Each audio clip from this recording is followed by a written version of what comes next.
राज ये फरमाइए कि क्या अगर चीफ जस्टिस ऑफ पाकिस्तान ये बाबर अवान साहब की जो पिटीशन है उसको कबूल कर लेते हैं और ये जो काजी फायज ईसा साहब का जो ज़ाहिर कमीशन है इसको वो उड़ा देते हैं, कहते नहीं जी नहीं, ये गैर कानूनी है, गैर आईनी है, इसकी कोई गुंजाइश नहीं है, तो फिर क्या सूरत हाल होगी? देखिए, चीफ जस्टिस ऑफ पाकिस्तान को कोई रोक सकता है कि वो पिटीशन ना ले?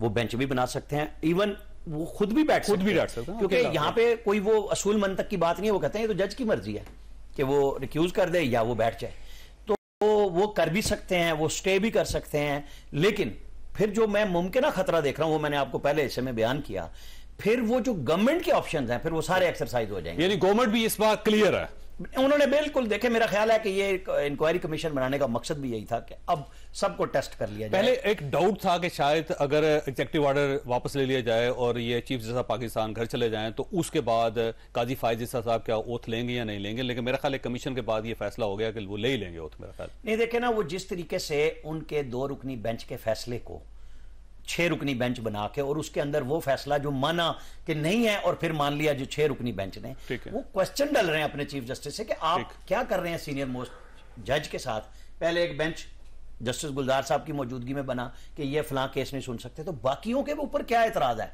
फिर आपने करना है इखलाकी बर्तरी के लिए तो सारों को बराबर कर देंगे जी, ये उधर के हैं, क्योंकि अब तो तकसीम सामने हो चुकी है। तो फिर आपके पास अगर 15 में से जितने इंडिपेंडेंट जज है फिर उनको बना दें कि जी वो सारे फैसले कर लें। फिर सारे के सारे 2-4 दिन ये जो छुट्टियां जा रहे हैं, वैसे तो अंग्रेजों के दौर में जाया करते थे, अब तो इनको जाना ही नहीं चाहिए, इतनी पेंडेंसी है, इनको फैसले करने चाहिए। ये नहीं करेंगे तो लोअर जुडिशरी कैसे सबक सीखे? अब जैद साहब ये देखें, सिनेरियो आपके सामने, काजी फायज ईसा साहब ने ना सिर्फ बेंच वो बना लिया, उन्होंने कमीशन एक्सेप्ट कर लिया, बल्कि उन्होंने उसके बाद उन्होंने एक समाअत भी कर ली और उसमें कुछ चीजें क्लियर भी कर दी उन्होंने। एक जो चीज है उन्होंने कहा कि अब इसको पब्लिक किया जाएगा हर चीज को। दूसरा ये है कि इसका जाहिर है किसी को मुजरिम डिक्लेयर नहीं किया जाएगा, सिर्फ एक फैसला किया जाएगा और उसके बाद सामने रख दिया जाएगी सारी सूरत।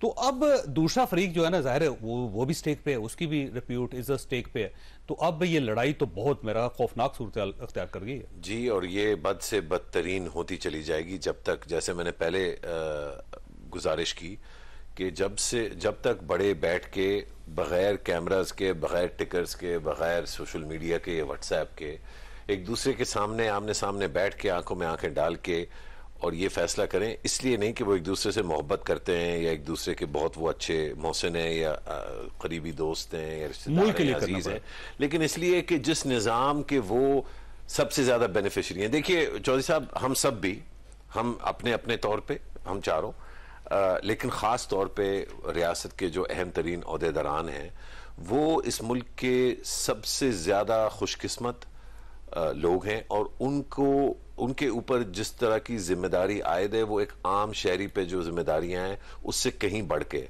उनको अपनी अना से हटके और अपने अंदरूनी गुस्से को थूक दिल बड़ा करना पड़ेगा, बहुत बड़ा करना पड़ेगा, क्योंकि पाकिस्तान बहुत बड़ा है, अपनी गलती मान 250 मिलियन लोगों का, यार 1/4 बिलियन पीपल, और हालात इतने खराब हैं कि आपके पास गंदम नहीं है, गंदम बाहर से मंगानी पड़ रही नहीं। और ये जो गर्मी का ये जो हीट वेव है जो आज और कल खासतौर पर इस्लामाबाद में महसूस की गई, आप इमेजिन कीजिए कि जो गरीब आदमी है उसके ऊपर क्या गुजरती है। कौन सी वाली कह रहे हैं आप? मैं तो एक्चुअल अच्छा, मैंने कहा शायद वो पॉलिटिकल नहीं, वो पॉलिटिकल चल रही है, वो तो 1.5 साल से चल रही है, उसको साल 1.5 हो गया, वो तो खत्म, उसके तो आदी हो गया, उसके आदी हो गई, ये जो अचानक गर्मी पड़ी है इसकी आदी, वो अपनी बात कर जी।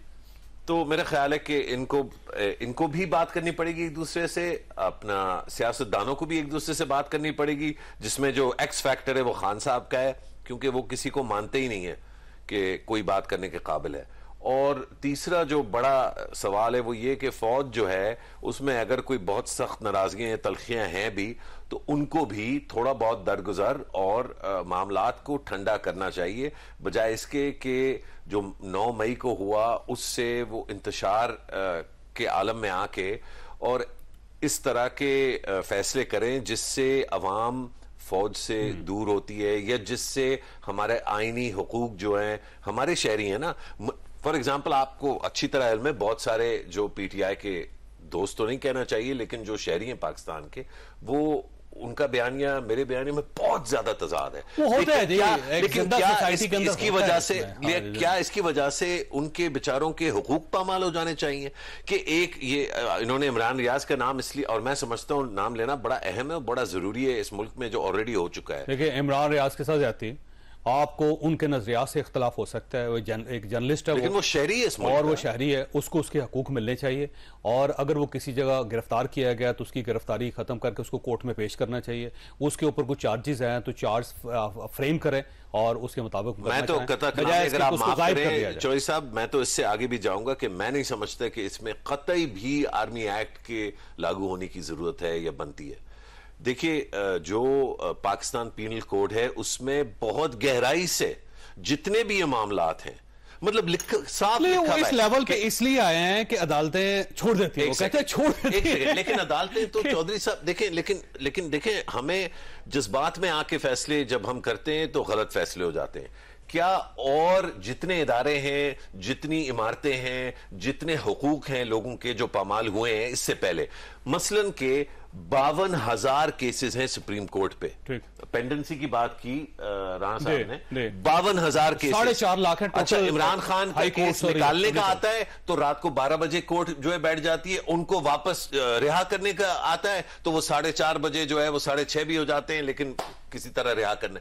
भाई इमरान खान जो है वो बहुत अच्छा लीडर है, बहुत बड़ा लीडर। नहीं, उनके लिए गाड़ी का बंदोबस्त हो जाता है, उनके लिए रेस्ट हाउस का बंदोबस्त हो जाता है, उनकी इंसाफ कहां गया, उनकी डिजायर के मुताबिक खाने का बंदोबस्त। लेकिन चौधरी साहब, पॉइंट ये है कि क्या अगर बाकी सारे लोग अपने लिए जस्टिस के लिए, इंसाफ के लिए, अदल के लिए वेट कर सकते हैं, इतनी देर लोगों को इंतजार करना पड़ता है अपनी केस के लिए, हियरिंग के लिए, तो फिर इस इशू पे भी जो बरसर इख्तिदार, खास तौर पे फौज में जो लोग नाराज हैं, उनको थोड़ा सा ये एक्सपीरियंस करना चाहिए कि आम आदमी को जब अदलो इंसाफ की, जब वो जाता है कोर्टों में तो उसके साथ क्या होता है।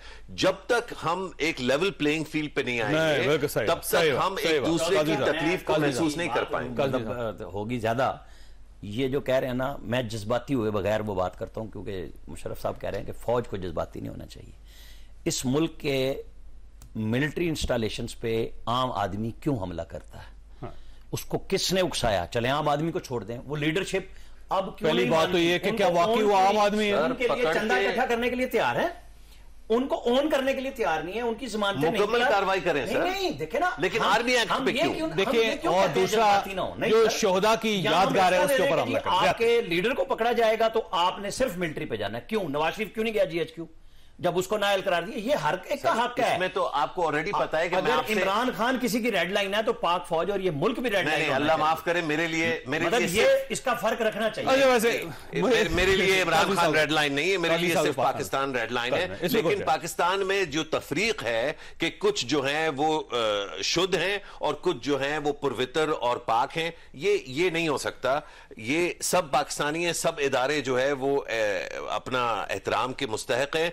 सबसे ज्यादा एहतराम एटलीस्ट मैं फौज का करता हूं, लेकिन इसका यह मतलब नहीं है कि सिविलियंस को आर्मी एक्ट के अंदर ट्राई किया जाए। अच्छा, ये फरमाइए, वैसे पहली मरतबा नहीं हो रहा, याद रखिएगा, ये पहली मरतबा नहीं तो अगर हो पहले रहा। गलतियां हुई हैं तो इमरान खान साहब के अपने दौर में होता रहा है जी यार, वो तो गलत कर ही रहा था सर, इधर बैठ के कितनी दफा मैंने तनकीद और की है। उन्होंने लेकिन वो अगर कर रहा था तो इसका ये मतलब है कि सारे जो है वही करने लगे जो इमरान खान करता था। नहीं, अब देखें, इसके बाद तो ये है कि खुदा ना खासा जब पाकिस्तान नहीं रहेगा फिर एक कोर्ट्स बना लेंगे। अभी तो जरूरत है, जो ये वाकया हुआ है ना 9 मई वाला, इसको ज़ैदी साहब कोई आदमी एक्सेप्ट नहीं कर सकता। इसको बर्दाश्त करना मेरा नहीं ख्याल। चौधरी साहब कौन एक्सेप्ट कर रहा है? मैं कह रहा हूं सख्त तरीन जो है इसके खिलाफ एक्शन होना चाहिए, लेकिन आर्मी एक्ट के तहत इसको जो एक्सपेडाइट किया जा रहा है, इससे ये जो है इंप्रेशन मिलता है कि मुल्क में बाकी जो लोग मुंतजर हैं इंसाफ के, उनकी अहमियत जो है वो उतनी नहीं है जितनी इन लोगों के खिलाफ एक्शन लेने की।